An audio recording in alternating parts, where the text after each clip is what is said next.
ማርያምን ሼመኛ ነኝ ሼመኝነቴም እየጎዳኝ ነው ብሏል። ስለዚህ አታስቡ ወንድሜ። ደግሞ ሼመኛ የሆናችሁ ወንዶች ካላችሁ መጀመሪያ አካውንቴን ፎሎ ማድረጋችሁን አትርሱ። የሚጠቅም ነገር ስለምነግራችሁ ማለት ነው። የመጀመሪያው ሼም ማለት ምን ማለት እንደሆነ እንረዳ።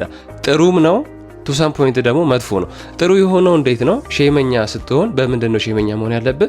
ያለን ፖቴንሻል ባለመጠቀም ወይም ደግሞ መስራት ያለብን ነገር ሳትሰራ ስትቀር ወይም ደግሞ የዛሬ 5 ዓመት 10 ዓመት የሚመጣው ማንነትህ አሁን ያለው ማንነትህን ሼም ማስያዝ አለበት። ማለት ምን ማለት ነው?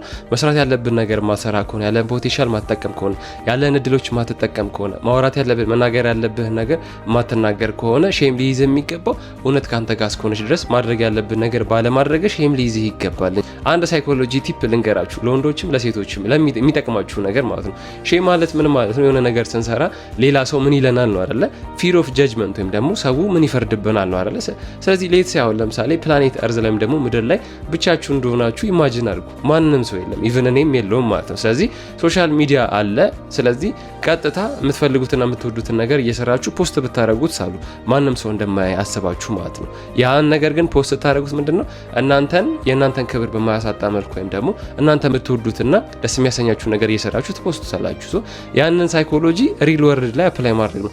የምትወደውን ነገር መስራት ካለብህ፣ መጠየቅ ካለብህ፣ መክፈት ካለብህ፣ መጀመር ካለብህ ሳትፈራ ጀምረው። እሺ ለምሳሌ አሁን የሆነ ቢዝነስ መክፈት ፈልገ ቢዝነስ ክፈት፣ ከዛ ፌል አደረገ በ6 ወሩ who cares አይደለ?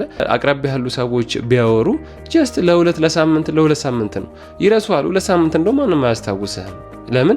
ሁሉም የራሱ ላይፍ አለበት፣ የራሱ ሩጫ አለበት፣ የራሱ ጭንቀት አለበት። ስለዚህ ሁሌ ስለ ሰው ስታስቡ የሰው ልጅ አእምሮ ውስጥ የምትቀመጡት ለ5 ሰከንድ ነው። እኔም አሁን ልታስቡኝ የምትችሉት ይህን ቪዲዮ እስከታዩ ነው እንጂ ስክሮል ስታደርጉ ሌላ ቪዲዮ ነው ትረሱኛላችሁ። ስለዚህ ይህንን ሳይኮሎጂ ትሪክ ከተረዳችሁ ሁሉም ሰው የራሱ ላይፍ አለ፣ ሁሉም ሰው የራሱ ነገር እየሰራ ነው። ስለዚህ እናንተ ገና ሳትጀምሩ እንትና ምን ይለኛል፣ እንትና እንደዚህ ብትለኝስ ምናምን ብላችሁ በጭራሽ እንዳታስቡ። እመኑን፣ ሼም ብዙ ሰው የሚገል ነው። ሼም ማለት በቁም የሚገል መጥፎ መርዝ ነገር ነው። ስለዚህ ይህን ነገር የምታጠፉት ጥሩ አክሽን በመውሰድ ነው። ስፖርት መስራት ካለብህ መስራት፣ ኮንተንት መስራት ካለብህ አንድ ቪዲዮ ፖስት በማድረግ መጀመር፣ መናገር የምትፈልገው ነገር ካለ ጥሩ ነገር ሄደህ መናገር፣ ለራስህ ስታንድ አፕ ማድረግ ካለብህ ወይም ደግሞ ለራስህ መቆም ካለብህ ሄደህ ኦኬ ይሄ ነገር አያስፈልግም ከዚህ በኋላ ብለህ ለማንኛውም ሰው መናገር፣ መጀመር የምትፈልገው ነገር አለ መጀመር። ምክንያቱም ፍሪ ወርልድ ነው፣ የሚቆጣጠረው ሰው የለም። ስለዚህ ፍሪ ወርልድ ነው ስለ መጥፎ ነገር አድርጉ እያልኳችሁ ሳይሆን ሁሉም ነገር እጃችሁ ላይ ነው። ዛሬ ራሳችሁን ለመገንባት ወሰናችሁ መጀመር ትችላላችሁ፣ ወይም ደግሞ ራሳችሁን ዲስትሮይ ማድረግ ትችላላችሁ ማለት ነው። አደራ ሼመኛ ሆነ ቀጣይ ዓመት እንዳላያችሁ። ይመቻችሁ።